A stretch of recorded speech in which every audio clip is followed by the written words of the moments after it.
Hi guys, it's Kelly here and I'm back with another video for Neat and Tangled. Today I am going to be using the Dream Big stamps and dies. Very quickly before we move on to the rest of what's happening with the card, these stamps and dies are actually in the clearance section. You can get both of them for a total of $12. You can get the stamp set for less than $5. So just FYI in case you love it, because once they're gone, they're gone. So I was thinking about how I wanted to approach this. And you guys know I love scenes, so I thought it would be fun to kind of do the same card with a day scene and a night scene. And in order to do that, I am using watercolor. So these are my Daniel Smith watercolors, and I keep them there. This is actually an alcohol ink tin, case, but I super love it for my watercolors. Like I just squeeze out a little bit of the tube and it works well for me. I have a larger piece, I'm not even sure what size this is, a larger piece of watercolor cardstock than I need, just in case it doesn't come out the way I want to, and I can kind of pick and choose what area I want to be my card background. I'm using just dropping in a couple of drops of water into the colors that I know I'm going to be using, and then I did wet the entire cardstock with a wide brush. I have the 1-inch flat brush. So this is a wet on wet technique, which means the paper's wet, the paint is wet. And then I am just going to start dropping in, I started with some watered down blue. Watercolors always dry lighter than the way that they look when they're wet. So it was just a little too light. So I started kind of pulling directly from my blue, which I think mine is cobalt, but you can use whatever you have on hand. This technique will also work with any other mediums that work with water. So if you want to do distress inks or distress oxides, oxides will obviously have a chalkier finish. If you have like Tombow markers, if you want to scribble them out on a craft mat and watercolor with those, like whatever you normally watercolor with, you can do this with. So I decided to leave lots of clouds in my daytime scene because I just think it makes the background more interesting. But I'm dropping the color in and then pretty much just leaving it in that area. I'm not trying to spread the color as far as like card wide or anything. I'm dropping it into the area that I want, and then I'm leaving it along the water, spread it however it spreads. I am continuing to add more pigment so that I can build up the intensity of color that I want. But you'll see there's lots of white areas in here. Now I started to feel like I was getting a weird pattern going on. So I did, drop in a little bit of color here or there along the white spots to act, I guess, to give my clouds a little bit more dimension. And then I'm just going to continually build this up. Now this video is, you guys know my videos are long anyway, this video is a little bit longer. I didn't speed up any of the watercolor because this is the purpose of the video, is to teach you guys how to do the backgrounds. And then, the coloring and things like that will also be included, but they're not necessarily the focus. I did decide to add in a little bit of purple into my blue. Again, just color variation makes things a little bit more dynamic. So I'm gonna let that kind of do its thing. There is a little bit of dry time in between. I don't want the paper to be completely wet, but I don't want it to be dry either. I still want my color to move. And then here I'm using a very, very watered down lunar black to create some shadows in my clouds, and again, just create more of that dimension. So I typically tend to put them at the bottom of my clouds, and then I might put in like the cloud on the right. I did put some like in the center, so to give it a more fluffy appearance. But there isn't necessarily like a right or a wrong way to do your clouds. It's just the way that I approach mine. You just want to make sure that you are leaving white area. Clouds are white. You have to leave that negative space. As far as making it a scene, up here I really didn't like the way this part was looking, and that actually ended up being the part that I cut off. I just didn't really love it. But I wanted, like I said, I wanted it to be a scene. So it's not just the clouds, though if that's the card that you're making, you could totally do the background in all clouds. But I wanted there to be a little bit of greenery at the bottom, as if this cute little fairy and her fun little goose were flying over, maybe some treed areas or some forest. So I put down more, clean water to make sure that my color was going to spread. And then this is sap green. Again, very watered down version to start. And then I also added in, I think it's turquoise. It's a teal color. It's in the teal family. But again, just for the color variation. And then once I let that dry a little, again, paper is still wet, just not completely, like just not soaking. And then going back and adding in some darker color, just kind of tapping that in. I wanted it to be a very loose, you know, as if it was off in the distance and they were flying over it. So I'm certainly not trying to put in any real kind of detail. I did add in, just to kind of break up the green a little bit, I did add in a little bit of brown, just very, very little, just to kind of break that up. And there obviously would be some brown in, you know, forest trees, things like that. It kind of got a little, I kind of got a little crazy adding the brown. So then I did go back over in some spots and add green again. But you can kind of toy with this as much as you want. Again, not pushing the pigment around, not moving it around, really just tapping it in and then leaving it alone. So I'm going to set this aside to dry while we work on the night scene, which is more of like a galaxy background. This one is the same, it's a wet on wet technique.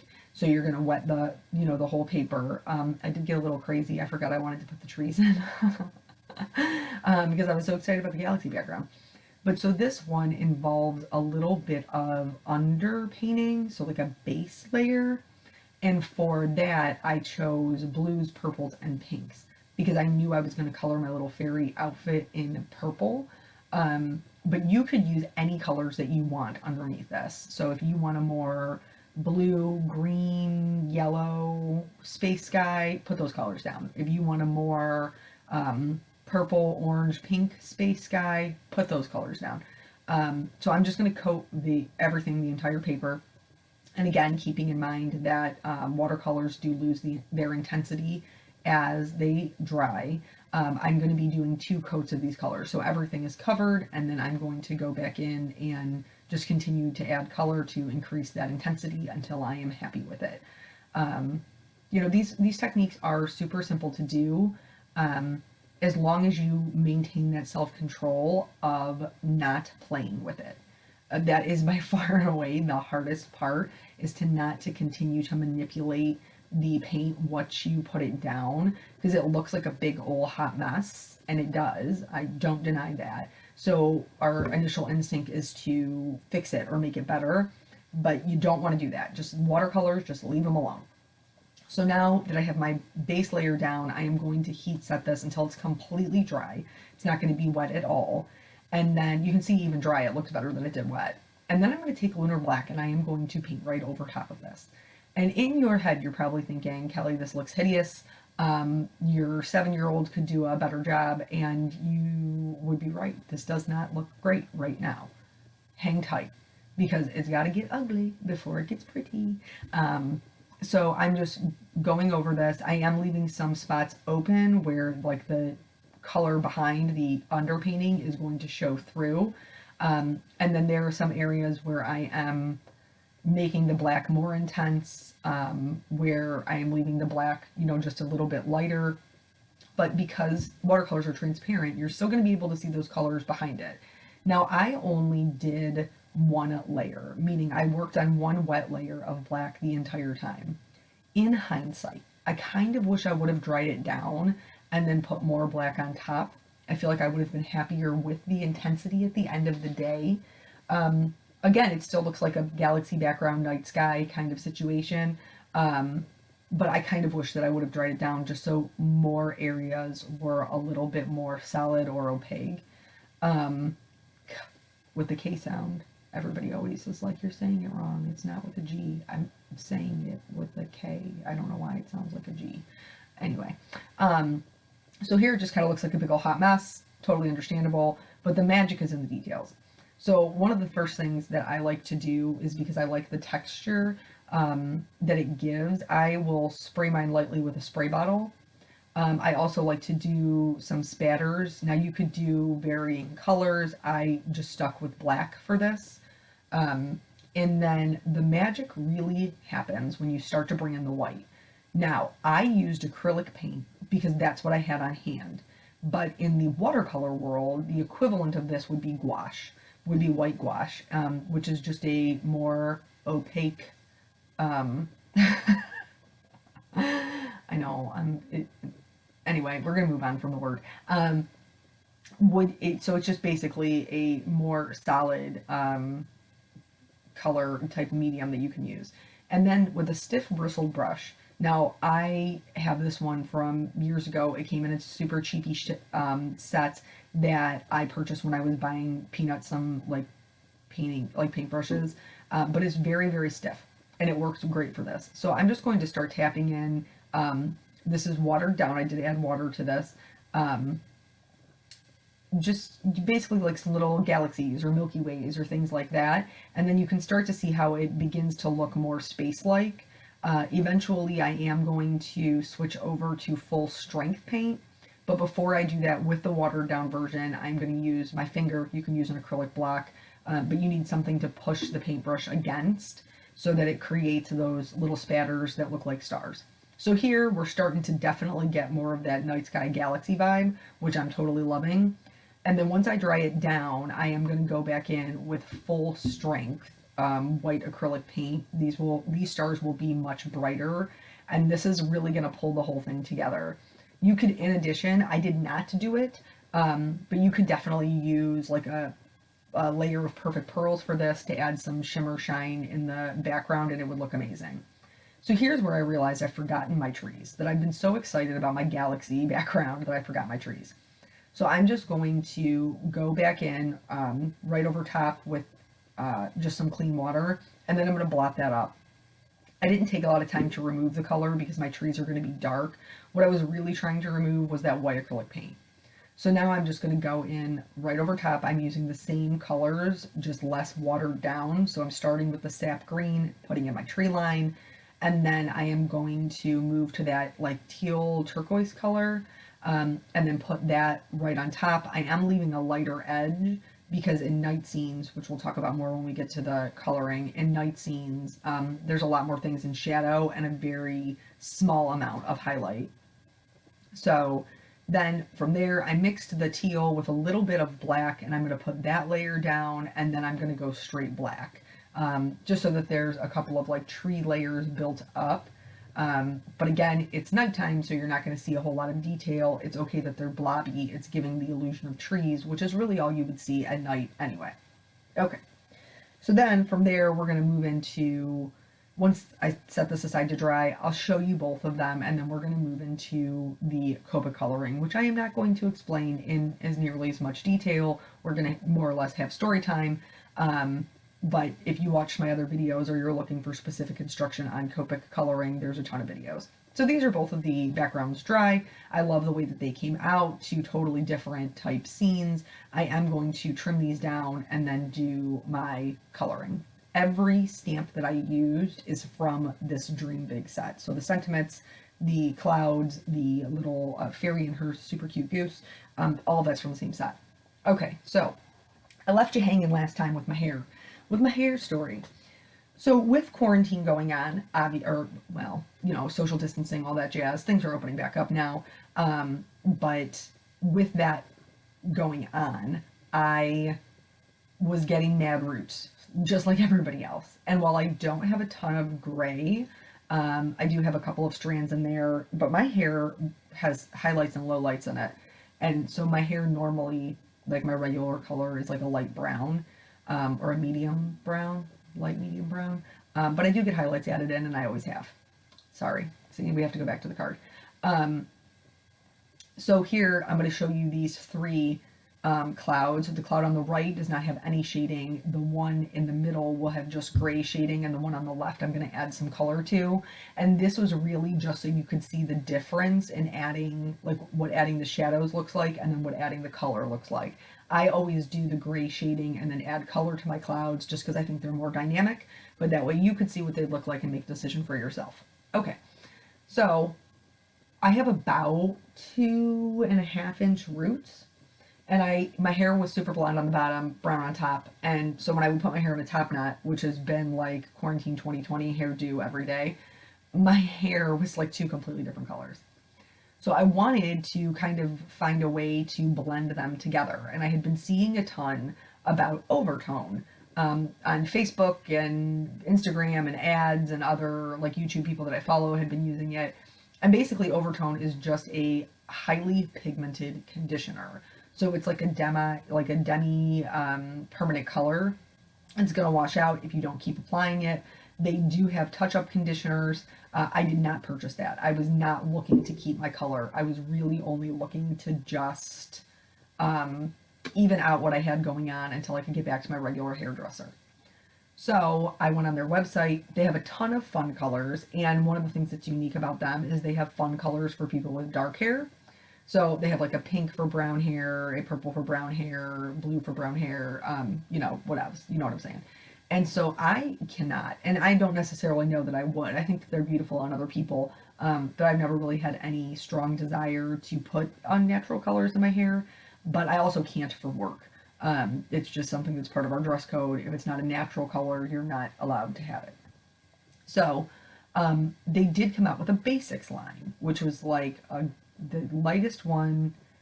No, there's ginger, there is golden brown, there's chocolate brown, and then I think there's like an espresso and a black.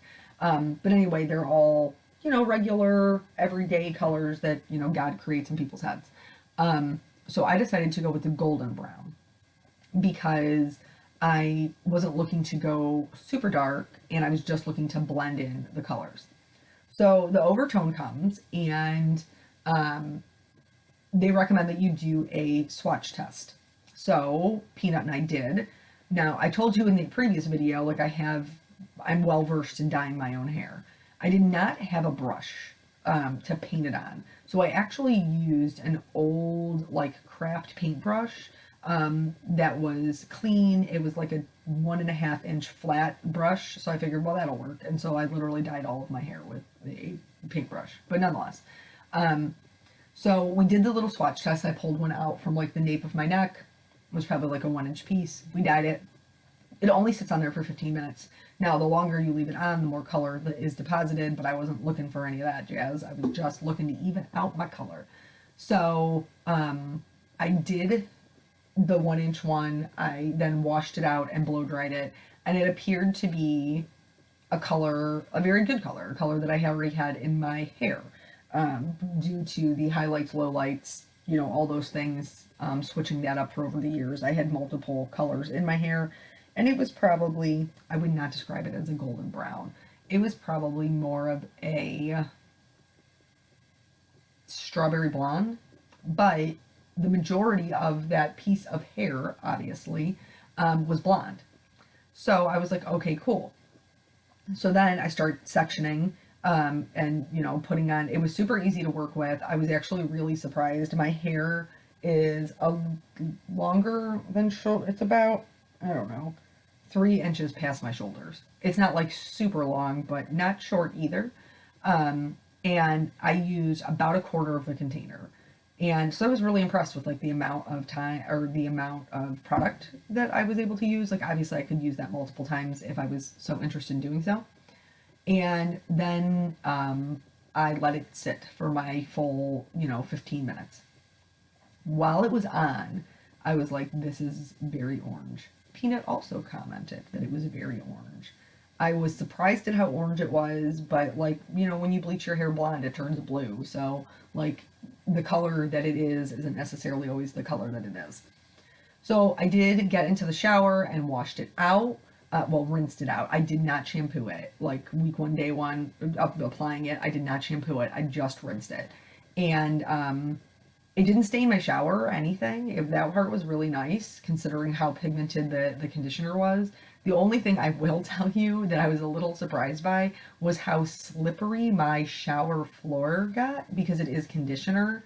So as it was all coming out, I was like, ooh, brace yourself, girl. You're going to go down like a sack of potatoes. But that was short-lived. As the, conditioner went down the drain, it was short-lived. But for like when it was rinsing, it was really kind of a little bit slippery. So then once I got out, and like it was dark, I was like, whoo, I don't know that I was ready for this. Okay, so it's dark. That's cool. But it's wet, so we'll see what color we get when we dry it. So then once I dried it, it was so red, y'all. It was so red. Golden brown, I would not. That's not accurate. It was definitely red. Definitely more on me. I was like, did I accidentally get the ginger one? Like, what happened? Um, but that, I mean, it was okay. It wasn't like, oh my gosh, I hate it. So I guess there's that. Like, it was definitely a color I could live with. I did post pictures and stuff on Instagram, so if you follow me on there, then you probably saw them. But I have been um, like documenting or taking pictures like each time that I wash my hair to see how it fades out. And at this point, which it's been about, I think six washes, I am pretty much a strawberry blonde. Like that's basically where I'm sitting at right now. It definitely got lighter with each consecutive wash, and where my roots were, where my natural color was, it certainly faded from there first. But all in all, honestly, a really pleasant experience with Overtone. So I would recommend it as something that's super easy at home to use. And, you know, if you're, I don't know, like going to be on vacation from work, or you know you're looking for something that's just going to be or maybe you're a person who likes to change your hair colors like I like to change my nail polish, you know, that I would definitely recommend it. It was really a pleasant experience. So it is still in my hair. I have not reapplied it at all. We have to go back to the card. So with my nighttime scene, it needs to be colored as if it is in the night. The coloring would not look the same as it is during the day. So I kind of gave myself like a little, like a large star, small moon, however you want to put it, so that I would know where my light source was. That's what my arrow is. So that you can see, because it is not on the background, why I'm choosing to shade where I'm shading. And that's because if my light source is in this top right hand corner, so for her on her dress, her arm is going to block all of that light. Only the like left hand side of her chest, the top portion of her arms would be lit. And it's going to be the same thing for the goose. It's going to look a little bit crazy because we're putting down so much gray for a white goose. But the reality of the situation is most of that would be in shadow. The moon is on the opposite side of them. So there are areas where that will catch light, which is like the wings, or the layers of the wings, the outside edges of the chest and the top of the head. Those would all be catching light. Under the chin would not be, because the head would be blocking any of that light. And then on the front of her, well, not a goose, it's a her, on the neck, that would all be blocked. So for the most part, this is just going to be really filled in rather dark. I probably could have gone darker, and maybe that I would be happier with the result at the end of it. I'm not sure if it is the white line from the die cutting that's throwing off my whole vibe with it at the final card, or if I didn't go dark enough, which very well could be the case. Oftentimes when people complain about that they don't love their coloring, or their coloring isn't dimensional enough, it's typically because we haven't gone dark enough. So there's that. Now I'm going to add the shading to her face. Her face is upturned toward the light, but really the only portion of her face that's going to get a ton of light is that left-hand side. And her bangs are hanging over her forehead, so there will also be a shadow there. Her hand and her leg are behind the goose, so all of that's going to be blocked from the light.